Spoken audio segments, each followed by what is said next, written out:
प्रभु हाम्रो शक्ति छैन, म सक्दिन, हामीसँग केही बल छैन, हाम्रो केही हतियार पनि छैन। तर उनीहरूले के गरे? जरकोसोले परम प्रभु इस्राएलको परमेश्वरको प्रशंसा गरे। आमेन।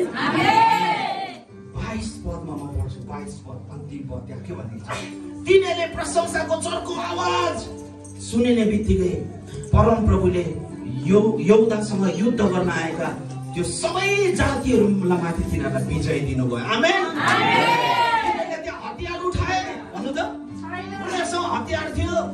उनीहरूसँग कुनै हतियार थिएन, उनीहरूसँग रथहरू पनि थिएन, उनीहरूसँग शक्तिशाली सेना पनि थिएन। तर बाइबल परमेश्वरको वचनले के भन्दछ कि यहाँ तपाईहरु मैले 15 पदमा हेर्यो भने के भन्छ? किनभने लडाई चाहिँ परम प्रभुको हातमा छ, विजय चाहिँ कोसँग छ? परमेश्वरको छ। आज म तपाईलाई के भन्न चाहन्छु, तपाईको घरमा आउँदै गर्दा प्रशंसा गर्ने तपाईलाई मन छैन होला, किनभने तपाईलाई चारैतिर विभिन्न कुराले घेरेको होला, तपाईको जीवनमा चारैतिर समस्या चिन्ताले घेरिराखेको होला।